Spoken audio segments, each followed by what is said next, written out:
Yes, Steven Spielberg is back with another historical war film.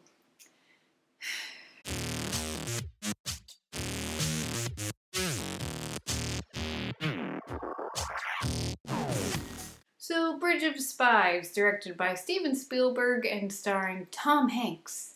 And also stars Mark Rylance and a bunch of other very talented people who are in it for about 5 minutes. So, Bridge of Spies is set in the Cold War and focuses on Tom Hanks' character, who is an insurance lawyer. But after an alleged Soviet spy living in New York, played by Mark Rylance, is captured, Tom Hanks' character is asked to defend him. Pretty much to show that, the US gives everyone a fair shake.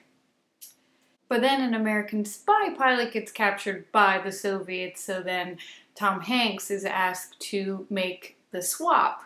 One Soviet spy for an American spy pilot. And that is basically the movie. Now, it's pretty much your by-the-books kind of historical film. I do like that it's set in the Cold War because it's more about intrigue than it is about violence. There's no denying that it follows a certain formula. Tom Hanks is basically this seemingly unremarkable guy thrown into extraordinary circumstances. Basically a good guy all around, but you just see how he deals with all the obstacles and hurdles thrown at him, and it is pretty interesting. Again, it's pretty by the book, and while there are a lot of characters and good actors in this movie really does belong to Tom Hanks, but mostly it belongs to Mark Rylance, who plays the alleged Soviet spy.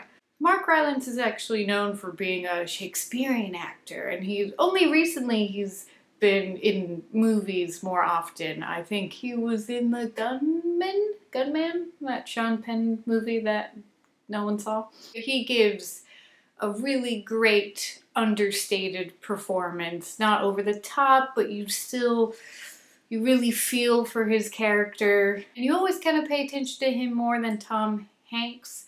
But at the same time, their scenes together are really good and are probably the strongest parts of the movie.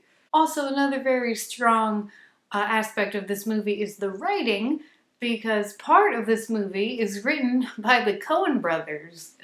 I know, weird. I'm not sure how much of the script is theirs, because there is another guy credited with working on the script as well. But I assume that they're the ones who kind of add sparks of levity throughout the movie, which are carried out very well by the actors, especially Tom Hanks. He shows that he has really great comedic timing. But again, even though it was a pretty standard formula, the writing really did help, and it complemented Spielberg's directing very nicely. So all in all, while I did find the movie very impressive, it's shot very well, it's put together very well, but all in all, it's really nothing that we haven't seen from Spielberg before. It's certainly very interesting, but I want to see him break away from kind of these historical movies. He's not by any means bad at them. It's just, it'd be nice to go back more to classic Spielberg. I really want him to do another alien movie. But basically, Bridge of Spies is worth checking out. It's a very well put together movie. It's a very good history lesson to kind of know more about the Cold War and certain, stories from it and all that jazz. But in the end, it does feel a bit formulaic and something we've seen from Spielberg before. So I'm going to give Bridge of Spies a nice. Still a pretty good rating, but I still want Spielberg to break away for a bit, do something completely different. So did you guys see the movie, and what did you think about it? Let me know in the comments. I'd love to hear from you. That's it for me. I hope you guys are having a great day, and I will see you soon. I promise. All right. Toodles.